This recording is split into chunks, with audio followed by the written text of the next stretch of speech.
somebody to define what is outreach? Do we have volunteers? It's anything you do that impacts the population not affiliated with your university. In which ways impacts? Well, not by hitting them with a car. No, but to promote public understanding of science, to recruit students to the study of science. Very good, thank you. I'm sure many of you know that outreach has very long history, and what you see here on this slide is one of the Christmas lectures that was given by Mike Faraday back in 1825, and those lectures were about the science of fire, and attended by general audience, as you can see from this picture, right? So you can see that quite famous scientists in the history of science who contributed really greatly to the development of knowledge were doing outreach quite long time ago. I think it's a mission for all of us as well to do outreach nowadays too, because we not only should be enjoying doing research ourselves, but also try to pass this passion for doing research and science to general public, to students, this is what we also try to do, in different parts of the world, and I'm sure that many of you in different countries are doing outreach in one form or the other, but the truth is that we rarely meet to exchange best practices of doing outreach and our experience of doing outreach, although we do meet for regular conferences and workshops to exchange our knowledge in terms of scientific accomplishments. We do not that often exchange our experience and knowledge related to doing outreach. And so at the ICAM summer schools, we have those outreach forums which have the goal to promote this exchange of the knowledge and best practices of doing outreach.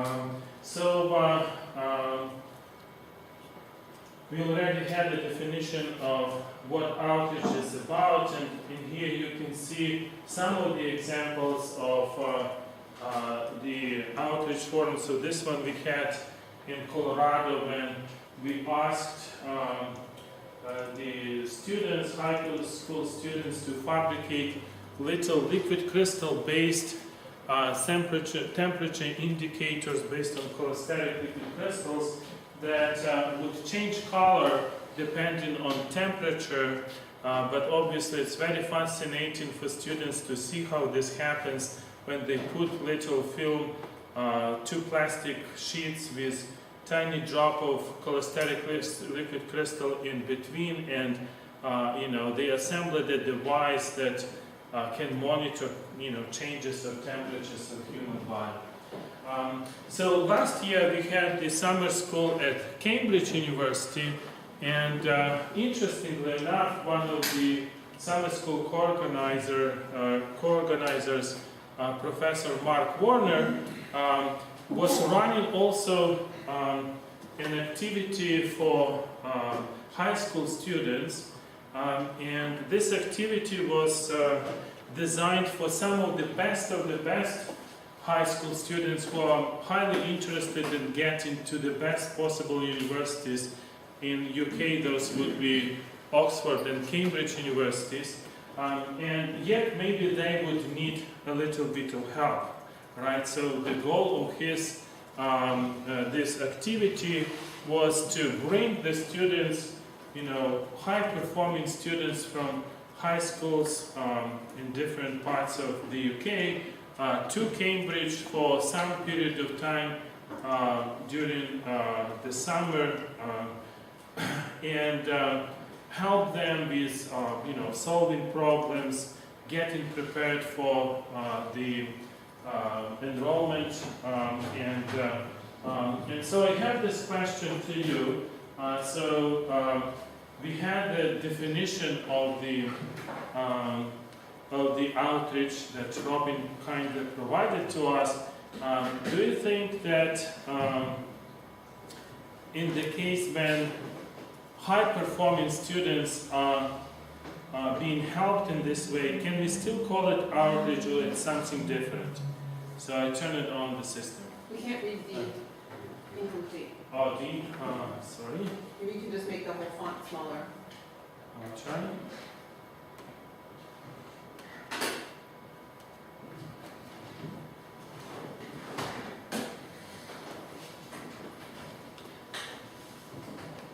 Okay.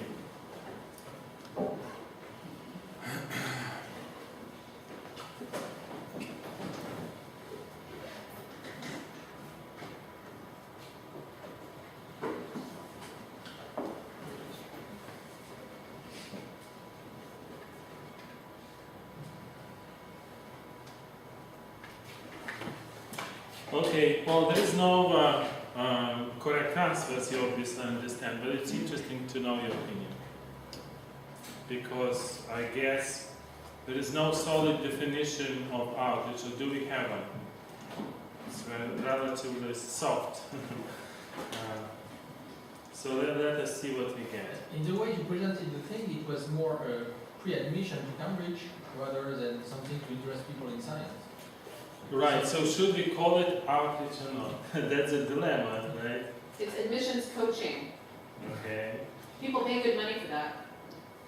But it's beyond the regular education, right?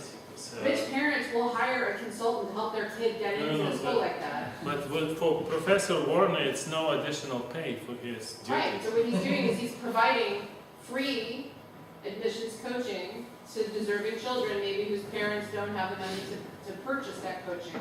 Well, are Okay. they deserving children or there are children of colleagues that are already teaching in Cambridge?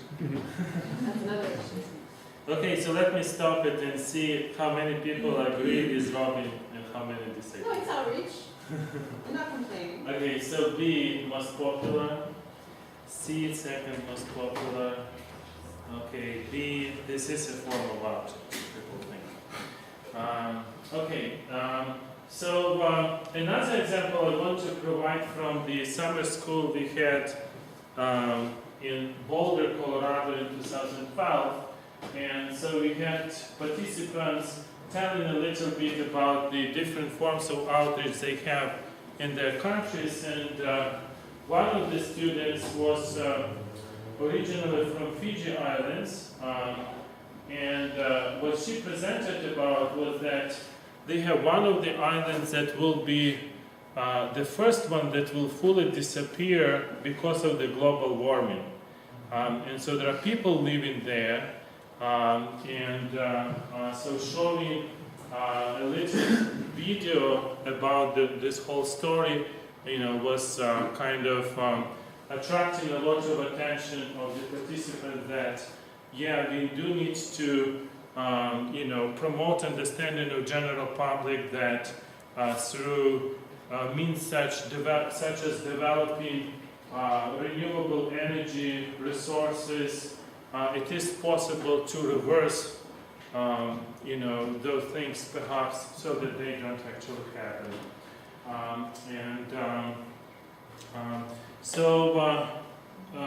Another clicker question to you now. The question is, do you have outreach programs in your countries? Or, different universities from which you come? So I'll give just a little bit of time because this doesn't require much thinking, so please try to vote fast.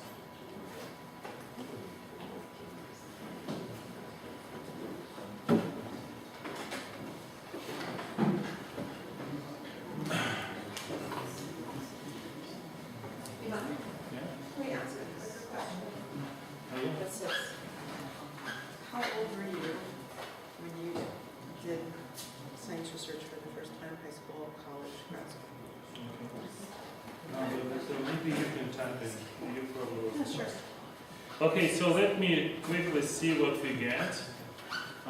So majority answered A. Strangely enough, we got even answer D. So in some places, you don't have outreach, but this is a smaller fraction, I guess, of the audience. Majority do have some forms of outreach.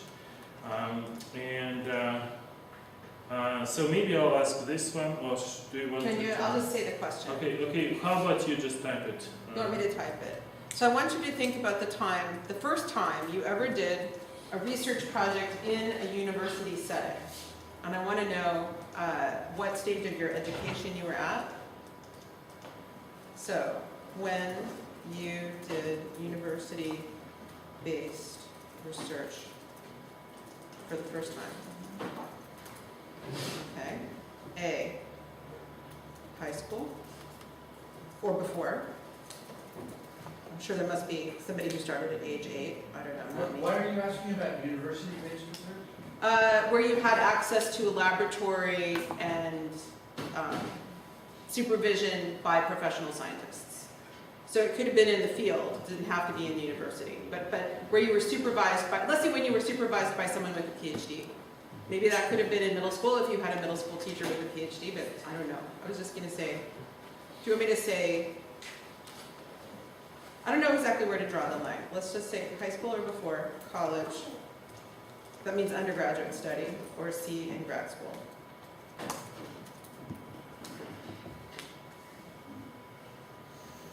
All right.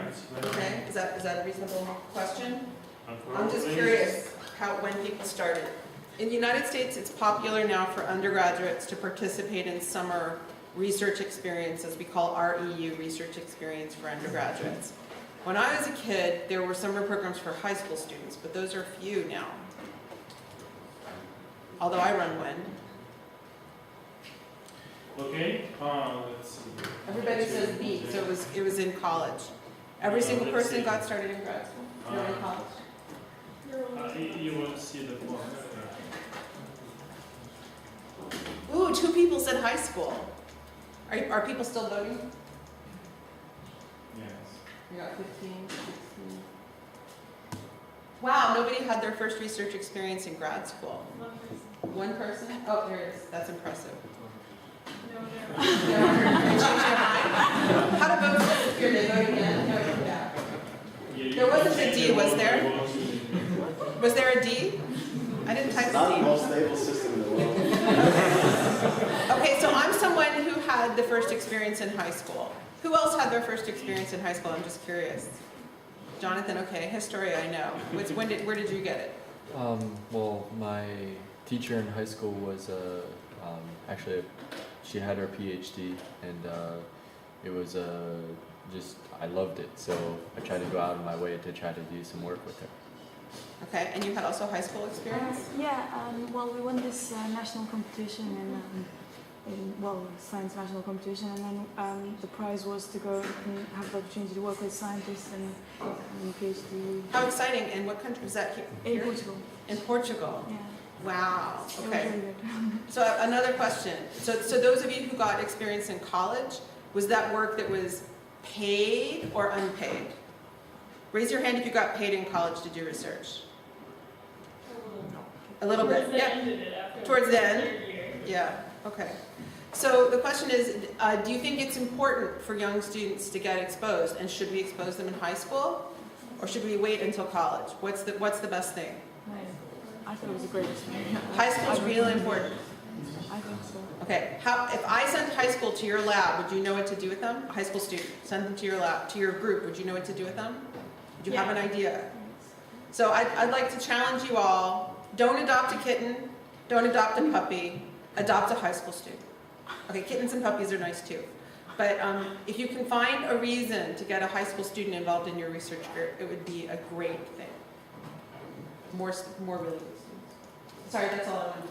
No, but maybe you can stay somewhere here, because we would like to have now the discussion of exchange of ideas.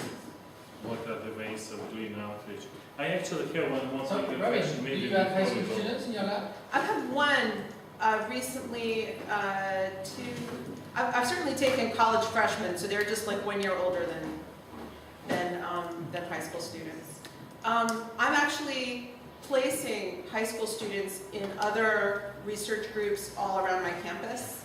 So I've placed, I think I have 9 going this summer, and I think altogether maybe I've done 60 or 70 since 2011. Place students in somebody's lab, but out of that group, only 1 worked with us. What do they do in labs? Because their activity may depend on where they go to. In some labs, I'm not sure. In a theory lab, I would send some high school students. The theory student who worked for us used MATLAB to do a computer simulation of levee flight as a strategy for a hungry predator to search for food. Okay, and in this case, it wasn't really a predator. It was just a hungry animal looking for food that doesn't run away. So we were thinking about, say, plants or fruits that are growing on the bushes, and the animal's looking for them, and they are sparsely distributed. There's only a few. And the question is, what is the best strategy to look for the food? Do you do a random walk? Do you do a levee flight? And does it make a difference if the food is just completely randomly scattered or if it's in correlated clusters? And the student ran Monte Carlo simulations using different strategies and measured what was the most efficient strategy. So Is it going in Phys Rev Letter? No. It was just a purely like a class project. initially, there were geeks inside the groups, or they were just you said they were interested finally in programming, or initially they wanted to do some programming. That student was interested in doing some programming, and his intended career is mathematics, not physics per se. So from that point of view, learning about levee flights was theoretical enough. And I haven't actually heard where he's going to be in college next fall. Probably someplace good. I'm trying to think one of those other students who was working in one of these internships this summer at the Crystal Institute emailed me, and she said, I changed my mind. Instead of aiming for a career in medicine, I'm changing my major to physics. So we occasionally, you just get a bright person to just like get them interested in science. I'm sorry, did you have a question? Yeah, I wanted to say that this is all great, I suppose, in a country where high school education is very good.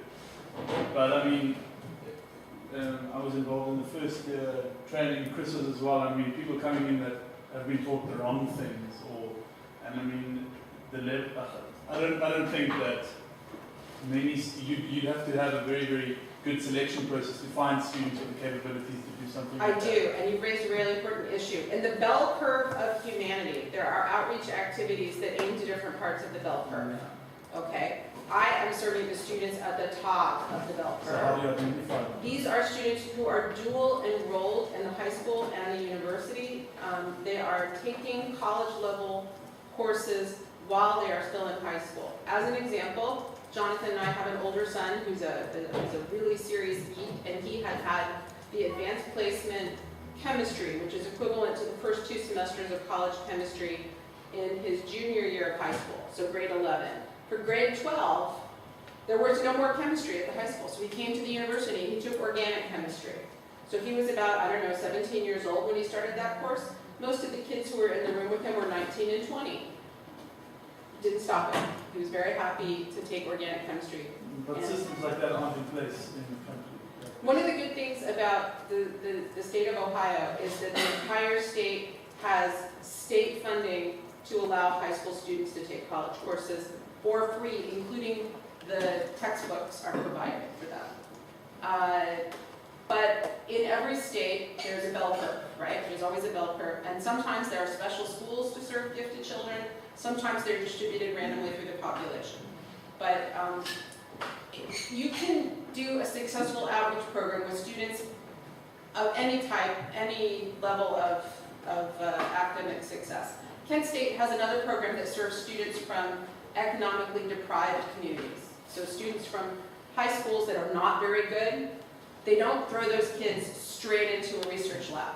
What they do is they have a residential program of enrichment and study that begins maybe in 9th grade, and maybe by the last summer that they're in the program, they might be ready for a lab experience. But not everybody is. I just hosted that group for a tour of the LCI last week. to the extent that some of those students maybe are only 10th graders now, by the time they're ready to start 12th grade, maybe one of them will be interested in the project. The American Chemical Society has a thing they call Project Seed, which is limited specifically to students from low-income families, and they get paid summer jobs in the lab, chemistry-oriented. Thinking who else does that? The U.S. Department of Education has some specific projects that are narrowly targeted on students of low income. The rich kids cannot apply for those. So those are targeted based on income. Okay, so I guess Robin already recommended that you work with some, high school students and do outreach this way. But here's a question to you: would you like to do this? And there are different options. One is that you do it just for fun or purely to engage students. But the other option is that it could be also something for what you would receive a stipend, being say a graduate student, right? So just like many students are receiving teaching or research assistantships, this would be a sort of a form of engagement assistantship. And so please vote. We have 11 votes so far.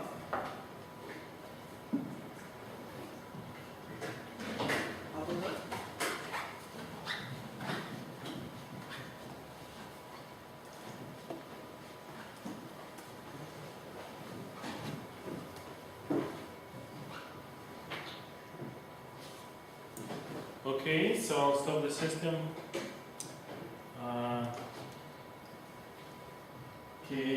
C is the most popular answer. Both during undergraduate and graduate studies, many would like to do it. Some would do it for stipend, but it looks like that's a minor fraction. So that would be then a true outreach, a form of outreach. Now, before we start the discussion, I'll just one more question. What types of resources we can use in doing outreach? So this question is, could we possibly use Facebook for that purpose? And maybe later you can give ideas on how exactly you would use Facebook. Did you hear about the Hour of Code activity? Oh, you'll tell us about it. Yeah, please. Okay, Mark Zuckerberg, Bill Gates, various leaders in IT world, in the tech world, promoted a big public outreach event in the US called the Hour of Code. Free resources online for students at any level, from elementary school to middle school, college, whatever, to learn how to write code. Algorithmic thinking, special programming languages just for kids, online free lessons. You don't need to install a compiler on your computer. You can just use any modern web browser. So if there's anybody in your family that wants to learn how to code, send them to the Hour of Code project. But is it going on all the time? Or? No, it started recently, and I just got a Facebook message saying, we're doing another Hour of Code, but it's not a single hour. The point is you spend an hour, I see. and you will learn how to code. And it will open your eyes to the possibility of not just using software, but of creating software. Okay, so not everybody voted so far. This one seems to be a difficult question, takes time to decide. Okay, let me stop the system anyway.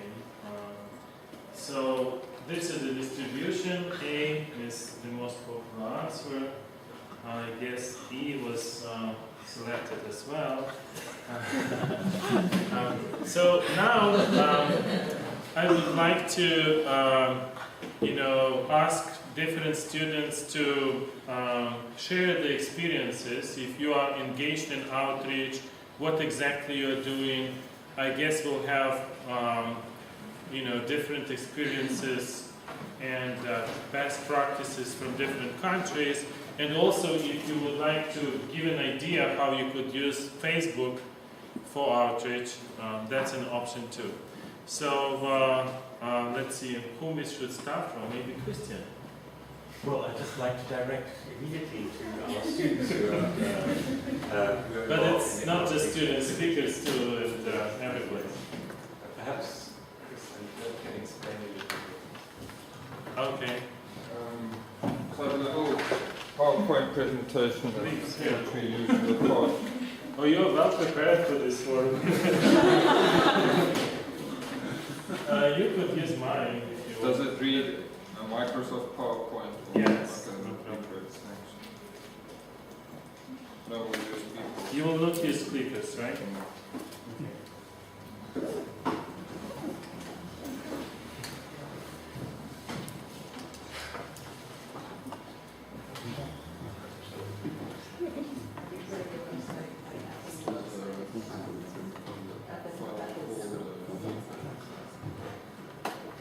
It's very popular.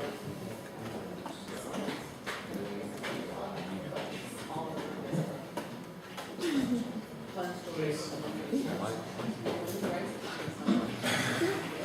Right, so at our physics department we have for about 4 or 5 years now had an annual outreach road trip where we take an entire week, grab about 10 of our postgraduate students, get in a bus, and then we drive to schools in various districts in South Africa. Like I said, we've done this for about 4 or 5 years now. Last year we went to the west coast of South Africa. We were 10 students, like I said, roughly a week. And the aim is to promote science and physics to high school learners. Now, of course, we try to do two things. Firstly, get good and talented students interested in physics and science, and secondly, also try to provide some outreach to students who have maybe not got access to good resources at their schools and these sort of things. So, last year's trip specifically went up the west coast here, so Cape Town is down here, there's Stellenbosch, and we reached about 400 students during the week. So the demonstrations we did involved a number of things. Firstly, obviously, because we've got a lot of laser research happening here, tried to do something on phosphorescence, fluorescence. Then we demonstrated the ideal gas law with marshmallows in a vacuum, the sort of demo that the kids really love. Magnetic eddy currents, optical communications, how you can transmit information with a laser beam from an MP3 player to some receiver. Non-Newtonian fluids, I don't know how many of you know this demonstration over there with shampoo and a laser. And what happens if the shampoo hits this glass plate is it starts making bouncing little streamers like this. And the laser beam actually stays inside this shampoo, so you effectively demonstrate non-Newtonian fluids and optical fibers all in one demonstration. Yeah, various other things that we did. So here's some pictures of some of the learners that we reached. And typically we found that these people were incredibly grateful for having seen these sorts of things, because often their schools are very, very well equipped with labs that have a bunch of equipment, but the teachers don't ever use it, either out of laziness, or they just simply don't know what to do with it. So I think we really managed to show people some interesting new things. Yeah, a few more photos, sort of board with fluorescent paint on it, and then you write on it with a laser beam and it stays there. Yeah, unfortunately I didn't bring the video, but yeah, so we managed to get about, I don't know, in US dollars it would be about close to $3,000 or $4,000 annually from sponsors for this outreach activity, and it's well established now, keeps on going every year. So you have private sponsors, or is it, It's federal all, funding? it's OSA, so Optical Society of America, SPIE, provides some funding. Then our university and also the National Institute for Theoretical Physics here, so it's not private sponsors, it's all academic based. Okay. Yeah, very nice. Thank you. Okay, sure. This is in addition to open days and Yeah. various other activities where students and staff are also involved. I have a suggestion. I think it's the Optical Society of America has a whole bunch of little physics toys to give to children. And I know the SPI, I don't know if it's the SPIE chapter or whoever it is at Kent State, has boxes full of them. Yeah. And when we bring students in, they just like hand them out like gifts, right? Little gifts. And they would be wonderful to leave behind for your kids so they can take them home, even if they just have one per classroom, to play with them in the classroom. So we do actually have some of those things, for instance, these 3D goggles and then images that you can just show on a normal projector where the 3D glasses, those sorts of things. So we use a few of SPIE's things actually already currently handing them out. Okay, I was going to say I could put you in touch with your counterpart at Kent State, the student who leads that group, and then maybe you could exchange best practices. Yeah, that would be great. Thanks. So let's see, Christian, do you want to add something? This was wonderful. That certainly is something that's become an established student-owned outreach activity, and I think that's also why it works so well, because it's not only old professors saying things, but we're combining this, having a regular series of open days where we invite locals to come because visit our labs and so on. There have in the past been schools in our labs. It varies a little from year to year, but generally actually facing the infrastructural and other problems that many schools in the region have, and you might even say something about the wide differences between different schools that might not even be that far apart, and the level of teaching. It also makes the students and all of us who hear and communicate appreciate the wide variety of students who might enter our first year at some stage of these Okay. So how should we proceed? Maybe Mike, do you have Yeah, I could just something to add? say a little bit. My group is pretty involved with some outreach also. We, I think it's like as often as we can, every few weeks or so, we'll have a group go down to a school in a maybe lesser privileged area, and we'll have something like a family night where the parents and the child can come, and we can explain a little bit of physics that maybe something that people of the general populace might see and be interested in, but never had the chance to experience in a maybe more formal setting. And then sort of break out into these smaller groups where we can do these activities, more hands-on activities that can get people more interested in the subject. So in particular, last time we focused on light.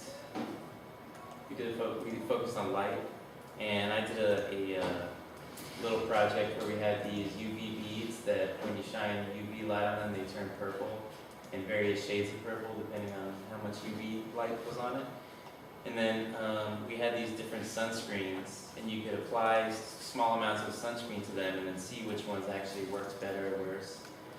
And so it's sort of a way to connect people to everyday objects and show how science is helping or is present in people's lives every day. So that's sort of something that my group does, that we do that at Boulder. So you probably will not have enough time to, have everybody give an opportunity to tell a little bit. So let us, see if we have volunteers. Maybe I can say also a few words. So in European Union there is a project called Night of Researchers, which is running for several years already. It got quite popular, I think, in many countries. And this, in a similar way, it means that so people from institutes and university organize kind of a Friday afternoon, let's say, till midnight, different activities at different places around the city. So it means like public lectures in wine cellars, or presentations of simple, interesting experiments in shopping centers, or just outside squares and so on. And this is typically about a week before the semester starts. So after this summer holidays or something like that. So it's quite interesting, and I think quite well supported. Also, usually there are good advertising for these things. It's quite a lot of people got some interest. So in very public places, right? Exactly, And exactly. what do you typically demonstrate? You demonstrate similar things like here, so some simple but interesting experiments which do not need some big equipment or something, some chemical reactions, some simple physical processes, some toys as well, and also lectures which are not very scientific but which maybe show science in everyday life.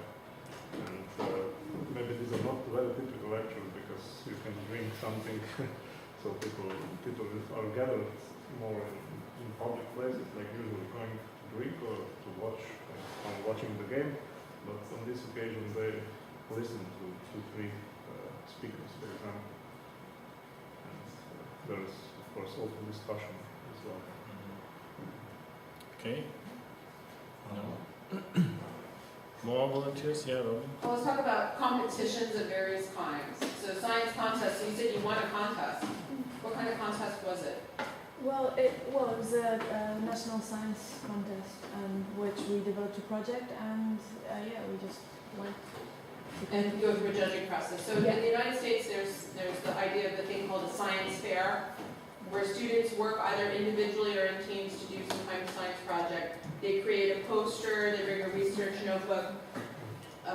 Judges come look at the poster and the students present it. It's like a poster session at a conference, but with a judging process. And then the students with the highest scores receive prizes and are promoted to competition at the next level. So it goes local, regional, state, and from there to the international level. So the Intel International is one science fair, and Google runs one, and Microsoft might run. There's all these science fairs.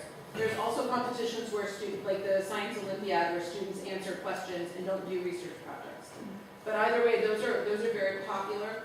It's a lot of work to run them, in the sense that you need facilities and you need tables and boards, and the whole thing can be kind of a lot of work.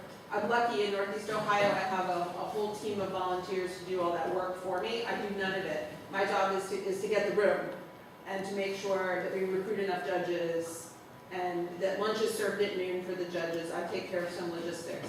But all the business of like getting the students signed up, getting them registered, handing them their badges, all those things is done. That's all done by volunteers.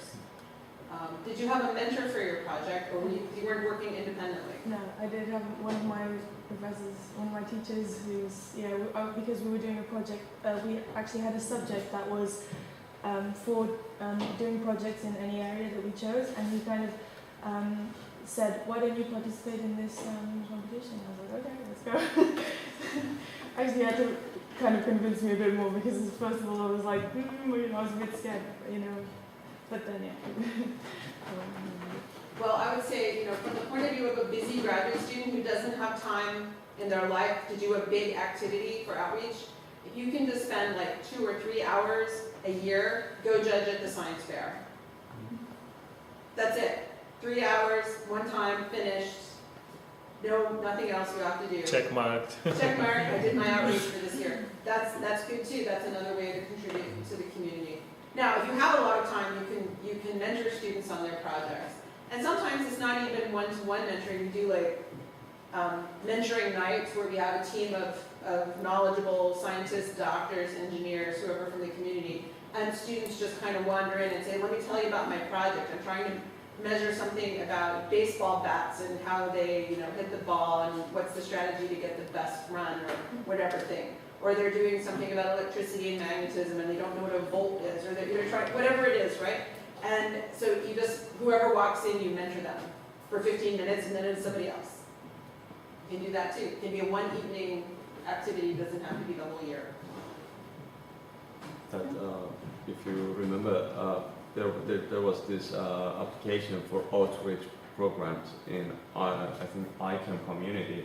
And with Holden from last year ICANN, we submitted this proposal for outreach program, which basically, I don't know if you know that there is this competition. Let's say it's a contest every year. NASA Gallant Center, it runs in Cleveland. So the students for 2 days they get together to do some innovation, like basically on the storage for the vehicles which are landing on the moon. But the issue with that, and the other also the Northeast Ohio Engineering Fair, which this year was in Cleveland State. So both of them, the main issue is that students are just preparing something and the judge just comment on what is coming as an outcome, right?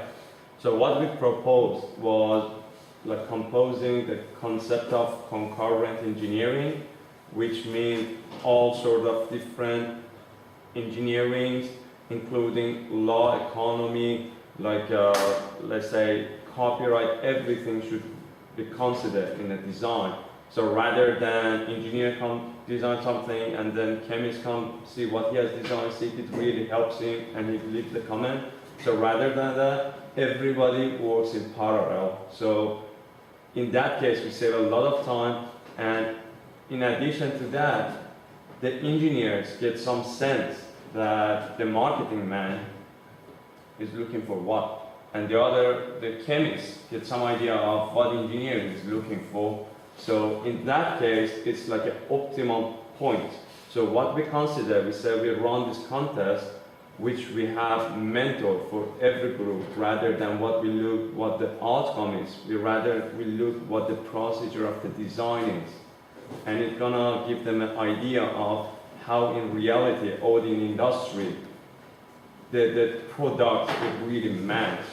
So we just thought that this might be a good idea to get some sense to high school kids that first of all, how to think broadly rather than focus on one field, and it turns a light to them that what really they're looking for. They get some idea of what the law school is, they get some idea of what the difference between civil engineering, electrical engineering, chemical engineering, and physics is. So before getting to a school, they can pick their path wiser. So that was a way of outreach that we thought it might help. There are some other state-funded resources and programs that might benefit you for that project. I'll talk to you individually. Cool. Good, nice. So now you'll have, inter-Ohio outreach collaboration. Well, again, there are some resources that are available that are just from your local government wherever you are. There may be, and even finding out what they are is not easy. It's not like you can just Google and find it. You sort of have to know someone and get the information somehow. I have a question. How do you measure the efficacy of your outreach program? That's a question NSF asks all the time, and it's a question the dean asks all the time. So what NSF wants to know is the students who participated in the high school program, what happened to them subsequent to their high school research experience. I tracked down about, somewhere around maybe 15 kids who'd been through the program who had already graduated. 100% of them were in science majors at a university, and more than half were in physics, chemistry, engineering, math, and computer science, with just a handful in other majors like biology and psychology. That's correlation, not causality. Well, occasionally, that's true. What the dean wants to know is, out of the several hundred students who participate in the science fair at Kent State, how many of them enroll at Kent State and major in science? They want to see that. But so how do you establish causality?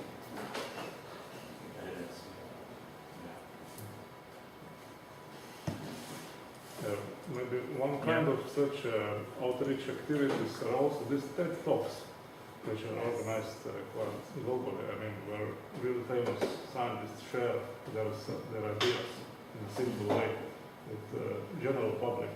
And I think that such activities, at least in Slovenia, I know they are going on for some time in Ljubljana and also in Maribor, on more local level, so where professors from the university share their new findings in a simple way with the general public. And this is also then filmed in like that and also available online. And these are short talks, just like 10 to 15 minutes, let's say, to present some key ideas and start people to think about these things. I see, yeah.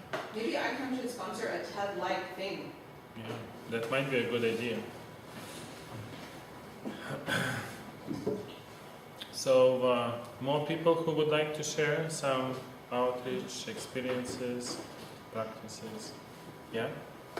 In New York City, there's a nonprofit called the BioBus, which is just someone that used to work in a lab decided to start this nonprofit, and it's like this old Volkswagen that he souped up and then filled with microscopes, and then he drives it around to high schools throughout New York City, including those that don't have as much funding from the city to have like a good school system where they have like a large student-to-teacher ratio, that they show them cool demonstrations like watching paint dry, and then you see like the colors of crystallized as it dries. And then they're like the most boring experiment. Very exciting. And then very often postdocs and graduate students, they volunteer, so just for like a day with the BioBus. And then that's like a pretty easy way to do outreach that isn't like, you don't have to do it the whole year, it's just one day. I see, very nice. Sometime back there was a YouTube video in which a PhD student presented his abstract as a musical, and it was popular. Hey, you guys know that there's a contest called Dance Your Dissertation. We're working on one now. We had our REU students all dressed up in the clean room uniforms, and we put the dissertation boy in an Elvis costume. We made giant Bedford liquid crystal molecules out of pool noodles, and but the video's not ready. We're still working on it. Because this one was, like I used to live with a bunch of artists at that time, and they were all like super excited. They always liked musicals, and this one was pure science abstract, delivered in form of music, and they were like acapella specifically. Wow. So like they were really So yeah, the Dance Your Dissertation has to be dance. That contest is run by the American Association for the Advancement of Science, AAAS.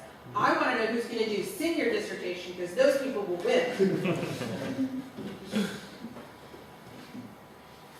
I see, so it will be an LCI clean room, Robin? We did the dancing actually by the new fountain in the courtyard in front of the Kent State Student Center.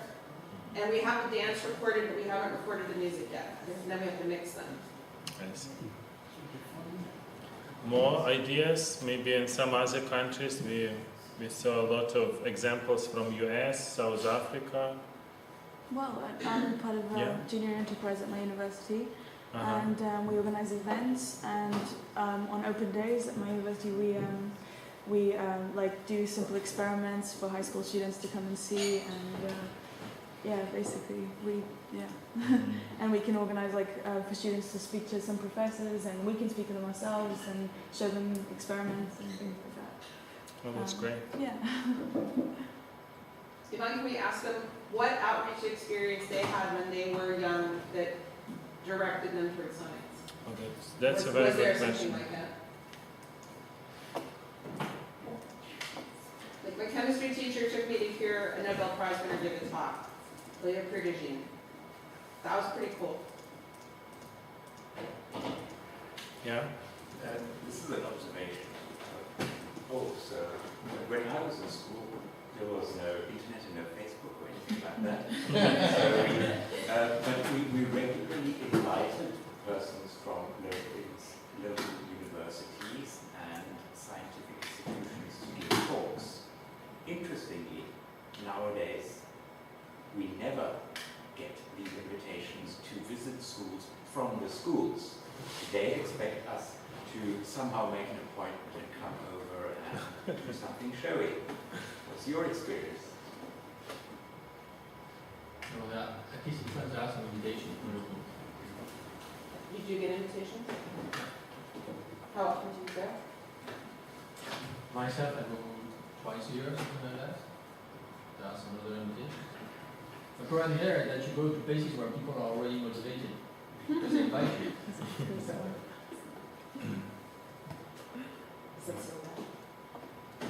And maybe one more example, which I remember from the Germany, so from Göttingen, which is the city of science as well, is one thing, they have their local newspaper, so which, everyday newspaper, let's say, and once a week they have a rubric with the title Ask the Scientist.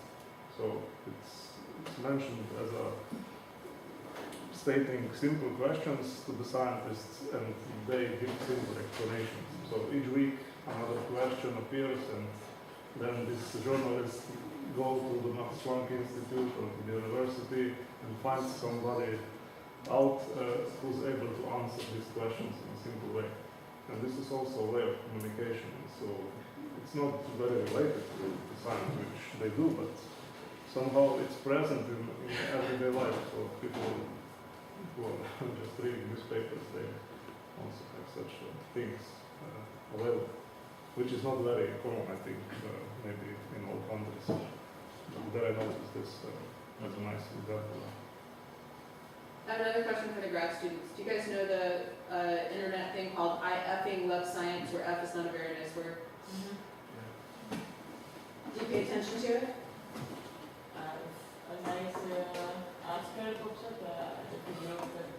Yeah, so somebody will post something on Facebook from the IFA Love Science blog, and then you open it and it's fun. Like the people running on the cornstarch and water. It will be at that level usually. Or it might be just a story about something in the news.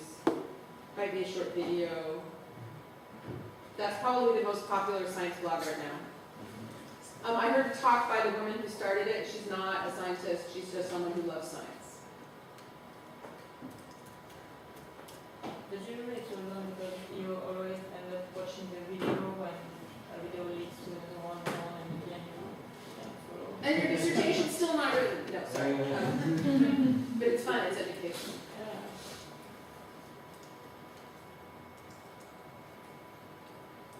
I see more experiences.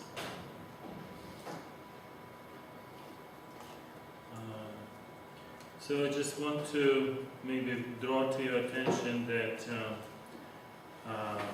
ICAM has this online science museum and a couple other different projects that we might be able to open.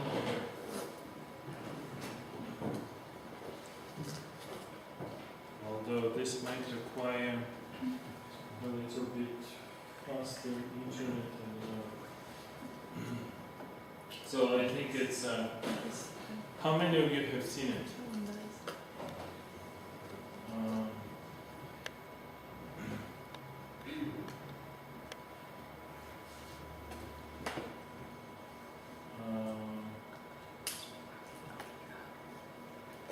Okay, I need to operate this mouse to demonstrate things here. But there are lots of different, very kind of nice explanations